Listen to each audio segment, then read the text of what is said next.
Good morning, everyone. Good morning and welcome to our Sunday school gathering this morning. We do have a hymn we're going to begin with. There's some copies on the back table back there if you need some. Let's stand together and sing, "Ye servants of God, your master proclaim." Let's sing together. Good morning.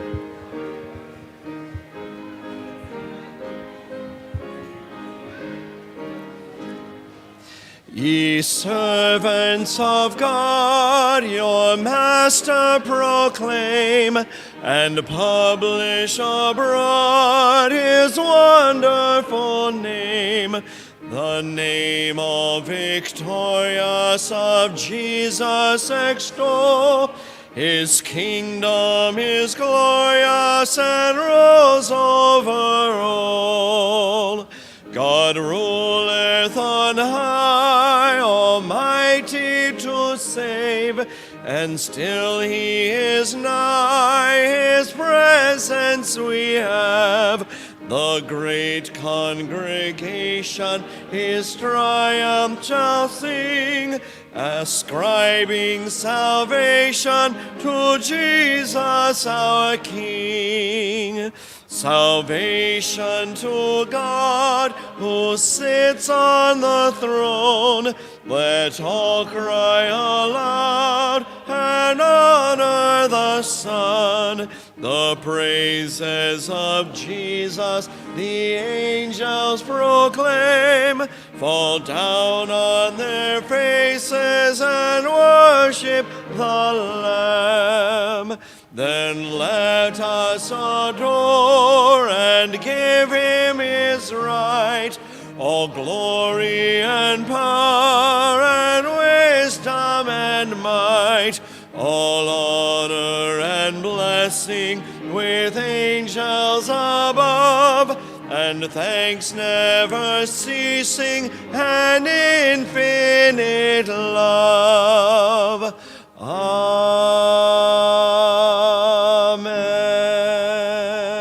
Amen. You may be seated.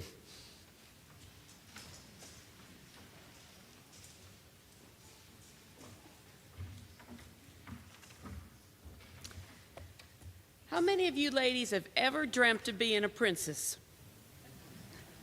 Yeah. Well, the good news is that as a child of God, we are the daughter of a king. And not only the daughter of a king, we are daughters of the king. And we know that's true because that's what the Bible tells us. This is the theme of our women's retreat this year, Daughters of the King. Our speaker, Lindley Wynn, is going to help us kind of flesh this out and show us how this applies to our daily lives and to our perspective on our lives here on earth. The retreat is here in the gym on Friday, March 17th from 5 to 8 p.m. and Saturday, March 18th from 9 a.m. to 3 p.m. The women's ministry is really blessed this year to be able to offer this retreat at no charge. However, we do need you to register because some men in our church have offered to prepare Friday night supper and serve a continental breakfast on Saturday morning. And they need to know how many people they're going to be feeding. You can register at our website.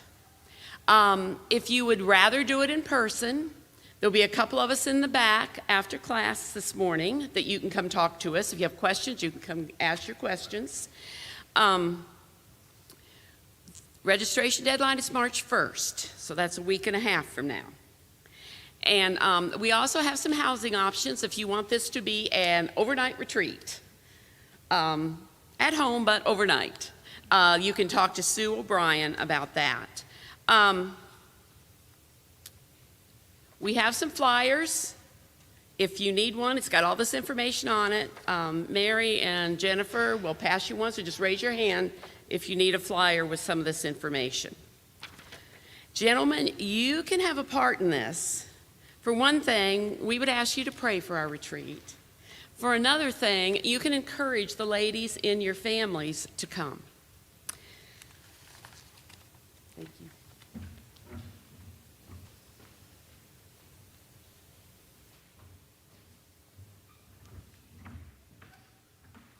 Well, be sure to register for that women's retreat. I want to welcome our missionaries, guest speakers today from Come Over and Help. Greg Slingerland and Pastor Sashko are here to address us about their work. Greg Slingerland is with Come Over and Help, and you'll hear more about his work, as well as Pastor Sashko is a pastor in Poland. Let me welcome Greg Slingerland to the lectern to introduce his work to us.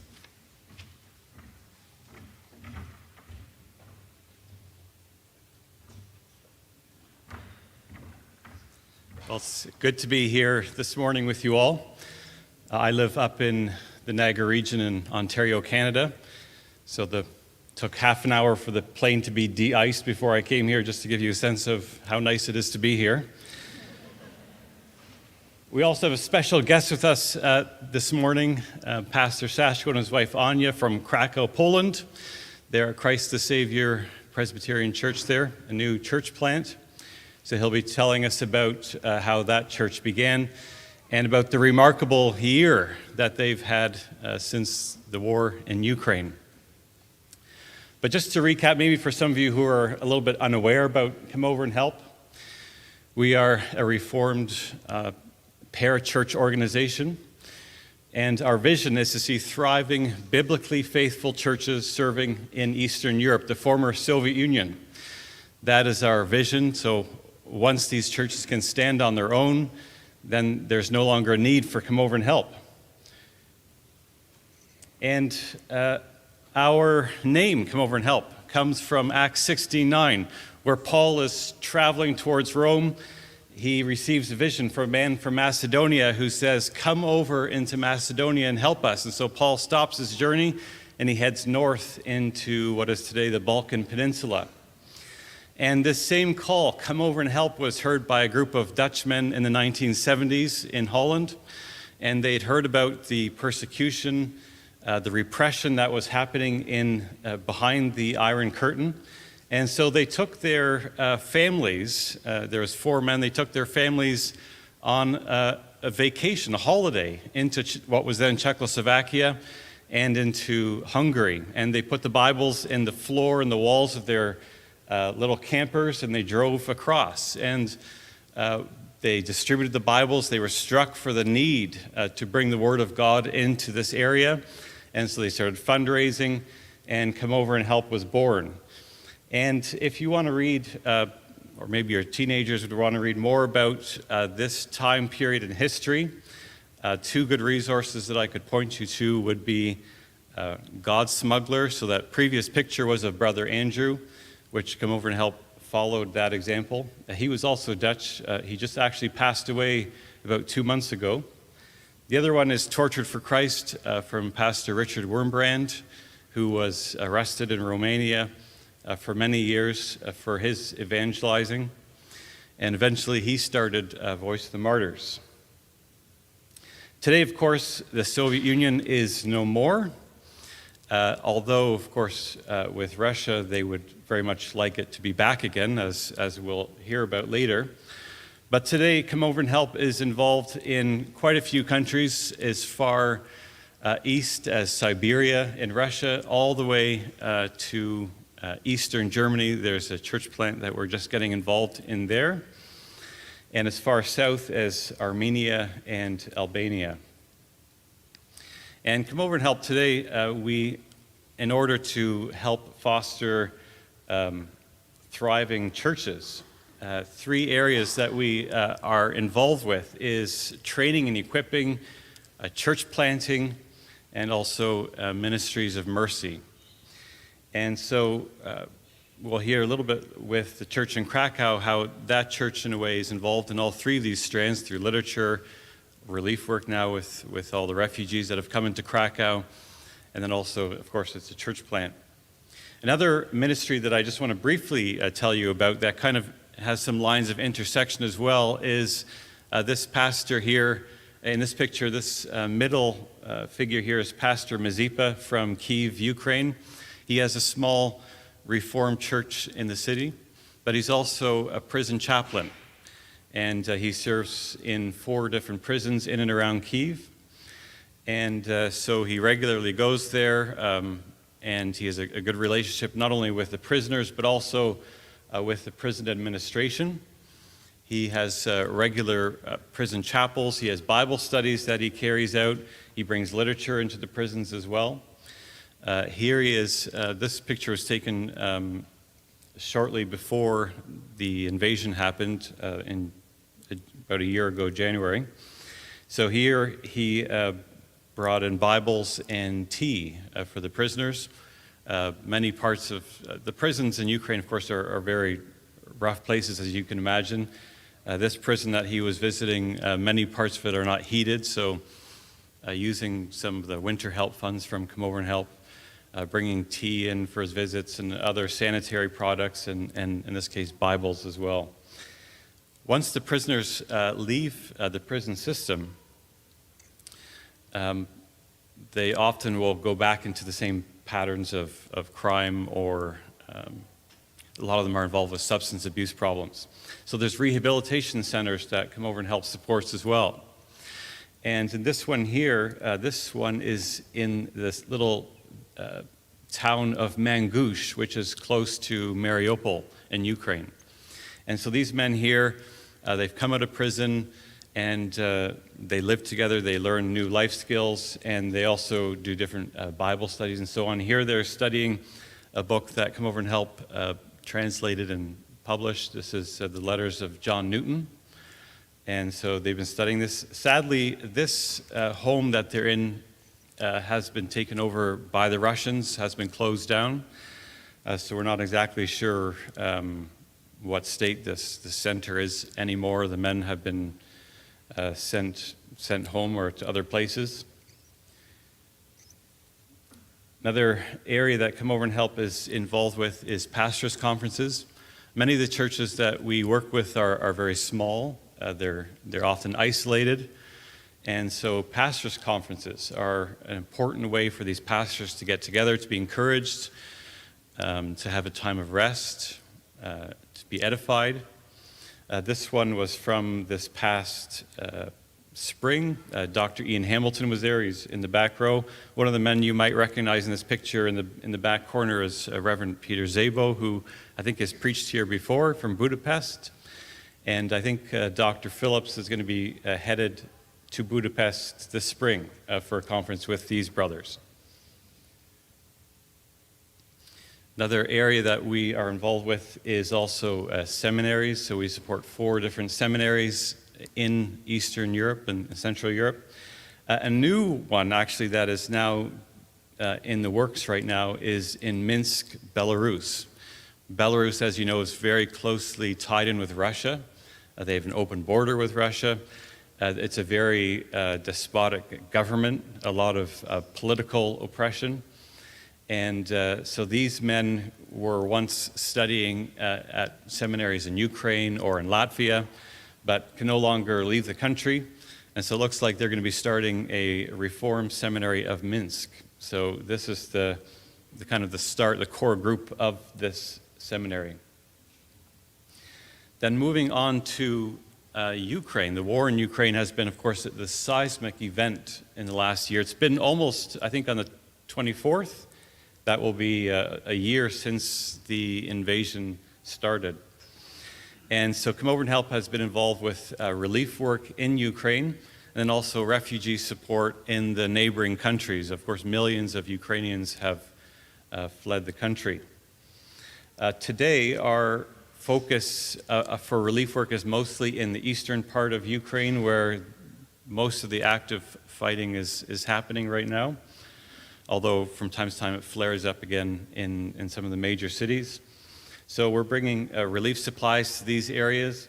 It's very dangerous for our partners to bring goods in here. They're often wearing body armor, going through hot zones, very dangerous. So they bring the supplies, and there's also a strong gospel component. So there's also preaching. So here this pastor came, he delivered the supplies, and is holding a roadside service here. And he said, as he wrote to us, he said, as I was preaching, I could hear shelling happening in the background. And you can imagine as a pastor how distracting that would be. You know, you're preaching and you're hearing explosions happening behind you. But he said the people are so used to it, they weren't even flinching. And so sadly, that's the reality of people who in this part of Ukraine have been living with this actually since 2014. Then another example in the city of Zaporozhye. So this city has been in the news quite a bit too. There's a big nuclear power station in Zaporozhye. The Russians have control of this nuclear power station, and there's been a lot of fighting in and around here. So the people that live in this city are living under constant air raid sirens, and they have to leave their apartments. And again, here these people have had to leave their apartments, and they're having a prayer service while they wait for the all clear to go back in. And then lastly, recently, of course, there was the earthquake in Turkey and Syria. And although that area falls kind of outside of our former Soviet Union geography, one of our partners, the Fuads, they run a ministry called Home for Kurds. And so they minister to Kurdish Christians all over the Muslim-speaking world, including Georgia and Armenia. So we help with the Georgia and Armenia part of this ministry. But recently they appealed for help for earthquake relief for the Kurdish Christians in Turkey and Syria. And so Come Over and Help is going to be helping and responding with them in this area. So if you'd like to help in this area, you can find more information on our website. I think last night I looked and it was something like a death toll of 46,000 people, and they're not really even sure with Syria how many deaths there are. They can't really even get into the country at this point yet. So what can you do? There are short and long-term trips that you can take. If you ever find yourself in Europe, it's easy enough to make a quick stop into Krakow and be with them for a Sunday, or to Budapest, or go further in. It's a wonderful blessing for these churches to have visitors, to have the fellowship from other Christians. So think about that. Other churches have said to us, we would love to have seasoned Christians come and stay with us for weeks or months. Many of the churches are small. Many of them have new Christians. They haven't experienced that covenant blessing that our churches here in the West have experienced. And so they don't have the experienced elders or deacons or pastors. And so they'd love to have that as part of their Bible studies and church life. So please pray for these churches. You can find much more information on our website of many other partners and projects that we work with. I want to thank you for your steadfast support and prayers. It means a lot to us and our partners in Europe. So I'm going to turn it over now to Pastor Sashko from Krakow, Poland. We've been involved with this church now, I think, for four years, I think, around there. And he's going to tell us about the great need of the gospel in Poland.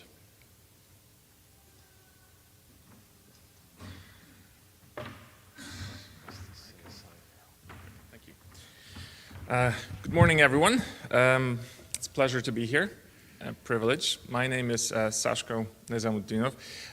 Just a few words about me, maybe before I go into a presentation about our ministry and our work in Poland. I'm 34 years old. I was born in Lviv, Ukraine. It was Soviet Union at the time. And it's former Polish territory, so Polish is still quite common. I've always spoken Polish. The culture is very similar.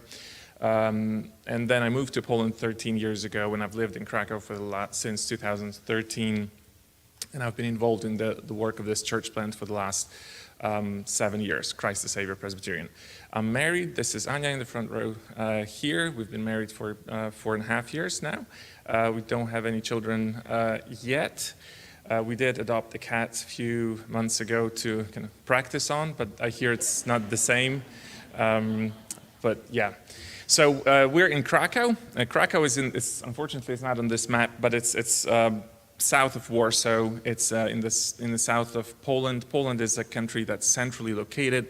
It's right in the heart of Europe. And it's a country of 38 million people. How many Presbyterian churches do you think we have for these 38 million? Any guesses? 4. There are 2 in the capital in Warsaw, 1 in the south in Krakow, and 1 in Gdańsk in northern Poland. One of the things that convinced me to get engaged into mission work in Poland is actually this map. It's the map of Poland split into all these little counties, and only the counties that are marked red or pink are the ones that have some kind of Protestant evangelical presence. So you can see how white this map is and how big the need is for church planting, for more churches. Sometimes you have to drive for 100 miles before you can find another evangelical church. And even then, you can't be sure that the teaching is sound, that it's actually a gospel preaching church. So the need is vast, and actually if you go to Operation World, a website, and it used to be a book in the past that gives you all this information about different countries, all these statistics, and if you compare 2 countries, Saudi Arabia and Poland, you will discover that the percentage of the evangelical population is the same. And actually Poland used to be worse. I just checked this a couple of weeks ago. Poland used to be 0.25, and now it's grown. The situation in Ukraine is a little bit better. Churches are bigger, there's more churches, there's more evangelical Christians. So now over the last year, as all these Ukrainians fled the country and moved to Poland, it actually increased the numbers. And rumors are that the numbers of evangelicals in Poland may have doubled just because of the Ukrainian influx over the last year. But there's no official statistics yet. Krakow is #1 tourist destination in Poland. This is where everybody really comes just to see the city, to see some history, and the city loves history. It's one of the big things for the people of Krakow. It's a former capital of the country. There's all the kings of Poland are buried there in the castle in the city center. It's a city of 1 million people, and maybe just with a dozen evangelical churches with an average size of 30, 40 people. When we first started planting, we were just a core group of 12 people, just a dozen people. And then interesting things have been happening to our church over the period of pandemic. So over those 2 years of COVID, our church doubled in size. And we went from, just before the pandemic, we were probably 20, 25 people on Sunday morning. After the pandemic, just before the war started, the church doubled in size and we were around 40 on Sundays. And then the war starts and the church doubles again in size. At a certain point, I was even joking, I'll take these crises, give me another one.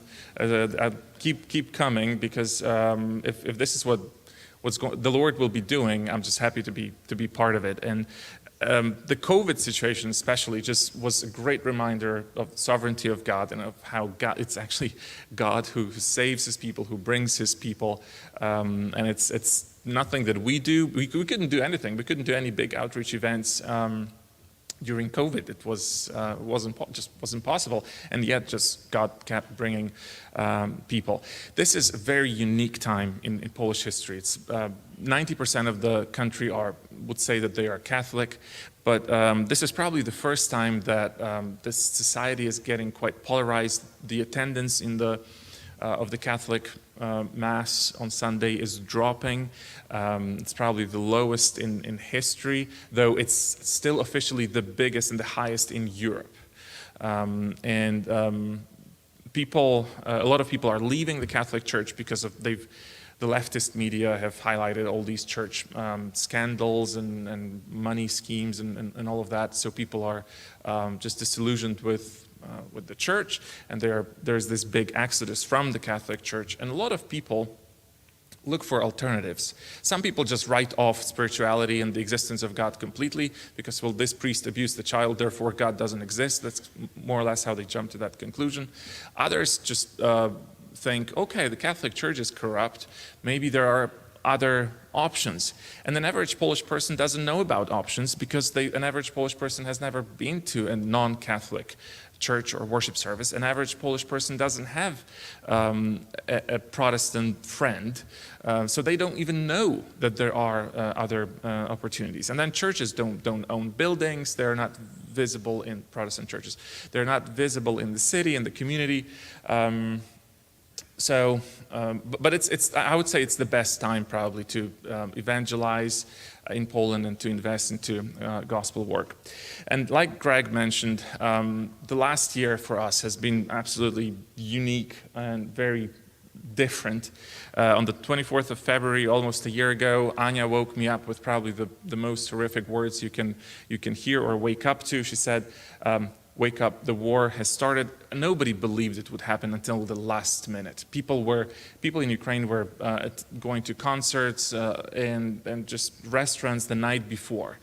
And it's not the first time Russia is doing something like this. Everybody in Ukraine, especially now, is very much aware of the artificial famine of 1932-33 that Russia, and Stalin in particular, generated in Ukraine. And this is the picture of my great-grandmother and me. She was able to survive that famine only because she was sent by her father to a bigger city where she worked at a factory. Probably wasn't receiving any money, but she was receiving a little bit of food. And we thought this was over. We thought that we've passed that chapter of history, and yet this is what we're still dealing with. And the last year and the last involvement of our church reminds me of this miracle of Jesus feeding the multitudes. And there's one thing there in Gospel of Mark that I particularly like. It's chapter 8 and verse 6. When Jesus asks the apostles how many loaves of bread they have, and they say 7, then Jesus directs the crowds to sit down on the ground. He takes the loaves, he gives thanks, he multiplies the food, and then what he does is he gives this to his disciples to set before the people, and they set them before the crowd, says Mark. And I feel like this is exactly what we as a small Presbyterian church have been doing in Krakow. We had nothing. We were a church of 40 people that were renting a little tiny storefront where we worshipped, and that was the center of our operations. That was our ministry center. That was the headquarters of our publishing house. And suddenly we had to take care of all these busloads of people that were coming from Ukraine. The Polish response has been absolutely incredible. People were lining up to help. There were times when Polish people were driving to the Polish-Ukrainian border just to give rides to these women and children that were fleeing from Ukraine and help them.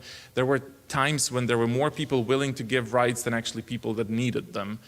People have taken these women and children under complete strangers under the roof, and they just really helped. They shared everything that they had, and we haven't seen anything like this in Europe, certainly in a long time. So we as a church we had nothing, we had no resources, but the global church responded so well, including the help of Come Over and Help. Then through those resources that were given to us, as a small Presbyterian church, we were able to distribute them, set them before the people, just like the apostles did with these loaves of bread. So we started renting shelters. Beds and mattresses were impossible to buy last year because everybody suddenly started buying them for these refugees. The real estate situation in the city was a complete disaster. Krakow is the first big city after you've crossed the border, so it's almost like a gate to safety. So we were organizing meals, we were feeding these people, we were helping them with different legal paperwork, and we just ran a place where they were able to come and maybe just stay and wait until their room is ready, or until their bed is ready, or until a couple of hours until their flight is on.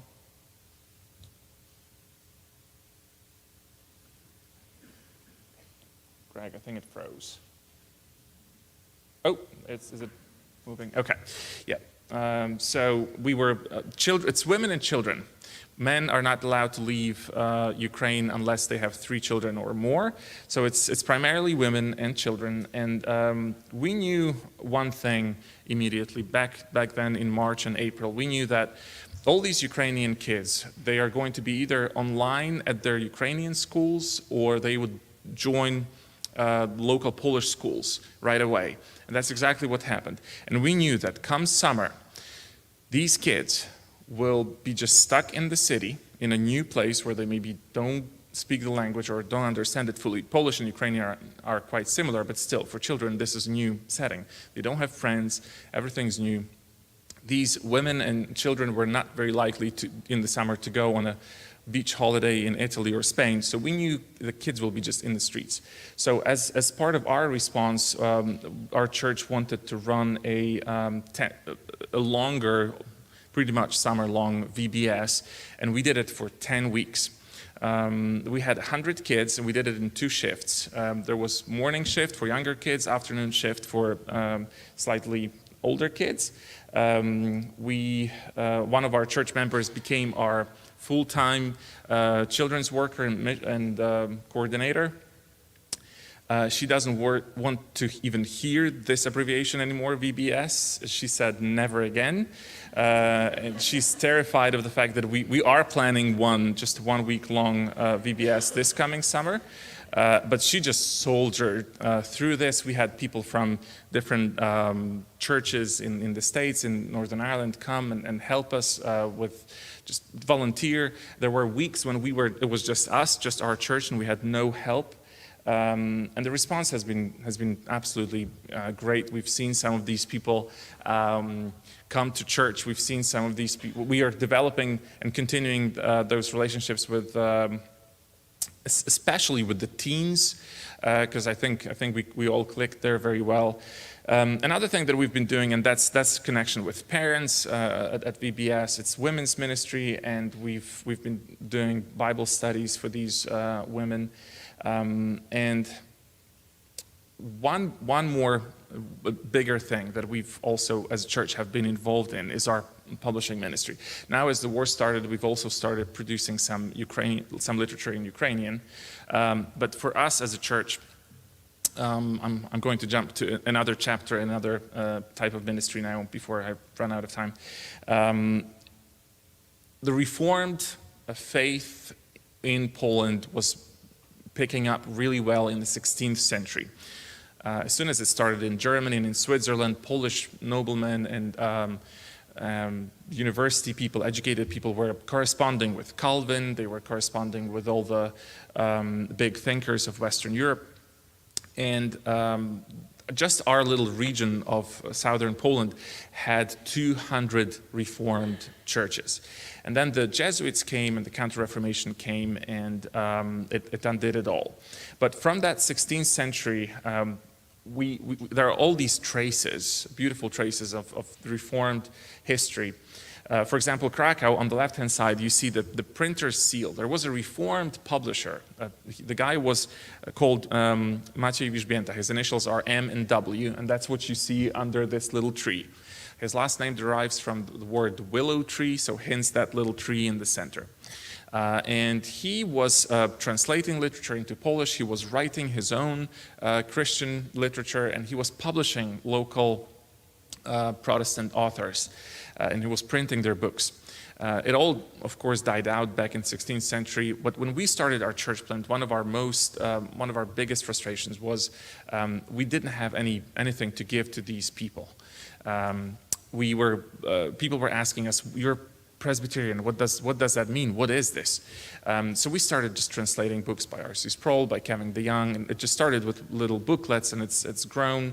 And these are some of the titles that we are working on. There There are some of those are a little bit more maybe academic or just heavier reads.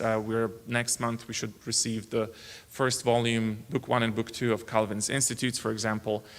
John Knox's Prayers, The Valley of Vision has been now translated. The Westminster Standards should arrive next week. We've done quite a few or are working on quite a few of books by R.C. Sproul. We've produced some subtitles for movies like American Gospel. We're working on women's literature, on commentaries, and children's literature as well is a big focus, because we understand that this is where we have to invest if we want to see a new generation of Christians. And so I've pasted these English book covers just so you're able to recognize, maybe you've read some of these books. And Anya's a designer, so she's an architect and designer, so she works on our Polish. Not all of these book covers will always work in Polish, so we design. Sometimes we take the original ones, sometimes we produce our own. So just a couple of pictures of what the Polish versions look like. A lot of these books have been we've been able to publish thanks to the help of Come Over and Help, and we're really grateful for this. This black book here is The Gospel is Center. It's the only book where you can find the writings of Dr. Phillips in Polish. He has only one chapter there, and it's the only thing by Dr. Phillips that's available in Polish. We'd love to see more of his works published. This summer we did a bigger outreach. We printed probably 50,000 copies of these 3 books, and we distributed them to Polish churches, and the books were in Ukrainian and Russian, and the goal was to equip the Ukrainian churches to have these in stock, so that whenever they are, and almost every church in Poland has some refugees attending or that they are helping. So in that way, we've kind of equipped them with good sound literature that they could give them. And we've also done 2 children's titles in Ukrainian.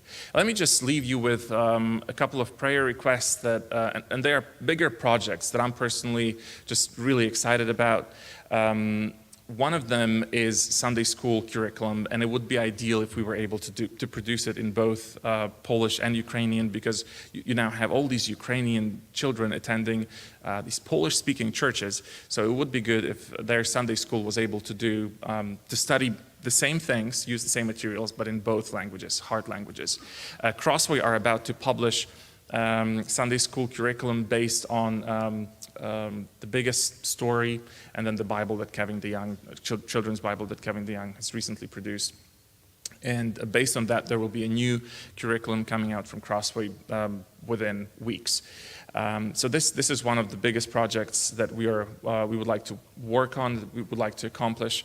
Another big project is the first study Bible in Polish. There's not one, and we would love to translate Reformation Study Bible into Polish, just to equip Christians in Poland and especially pastors also, to have this valuable resource where they can go and find out more about what does this little verse mean.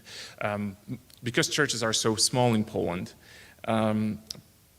congregations cannot support their pastors. Pastors have to have full-time jobs.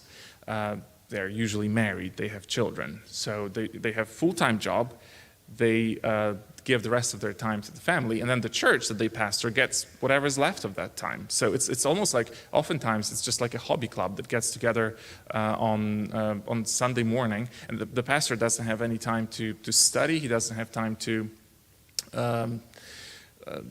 get any training or read these commentaries, and oftentimes especially if he doesn't speak English, he doesn't even have any resources in Polish.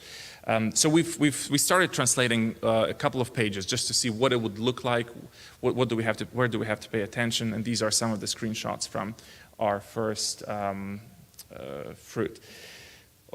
Now, our church is homeless. That's probably the biggest prayer request at the minute. This is our help center that we've been renting for our displaced Ukrainians that we've been helping. And that's where we have to worship now, because it's impossible to find anything on Sunday morning, anything that would be big. People have very big expectations because Polish people are used to these beautiful churches, chapels, and us worshiping in storefronts, we can't compete with that. But people don't exactly understand that the church is not the building, and yet you do have to have a place. Imagine if these walls disappeared, what kind of things you would have to do to be able to do what the church is doing. We may have found something just a week before we came here, and at the minute we are praying, and these are some of the pictures of that place that we looked into. It's in the on the outskirts of the city center. It's just across the road from a big that's that red brick building. It's across the road from this big university, so it's a great place where we could have an RUF type of ministry. Krakow is a university city with 200,000 university students studying there every year, and it's just it's a strategic location. It can sit up to 100 people, and we believe that it would be a good ministry center for the church. So these three things: Sunday school curriculum, first Bible study, study Bible, and the venue. Do we have? Are we out of time, or do we? 3 minutes. Okay, I'm happy to take one question in those 3 minutes.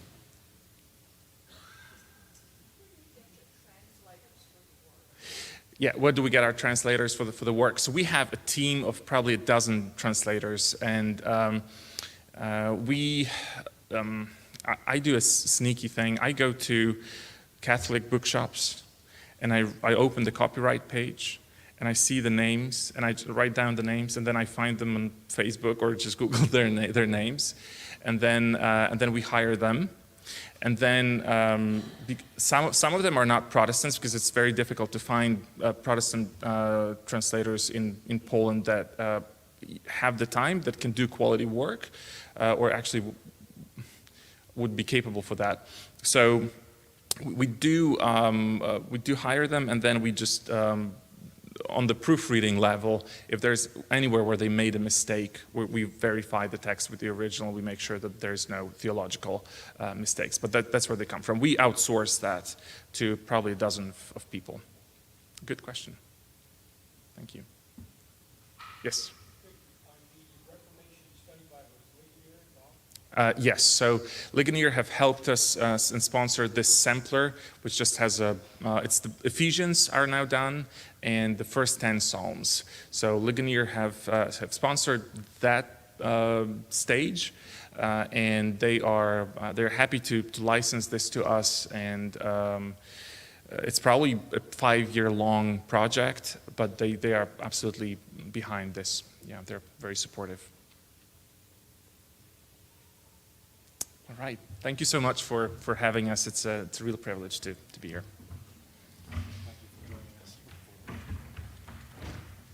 Well, it's great to hear what the Lord is doing in Poland and in Eastern Europe. I'd encourage you this evening, we have our monthly missionary prayer meeting at 5 p.m. in the chapel. Join us, pray for Pastor Sashko, for the work that he's described to us, for the publishing ministry, for the need of a venue, all these things. I invite you to pray with us this evening, 5 p.m. in the chapel. With those things in mind, let us go to worship.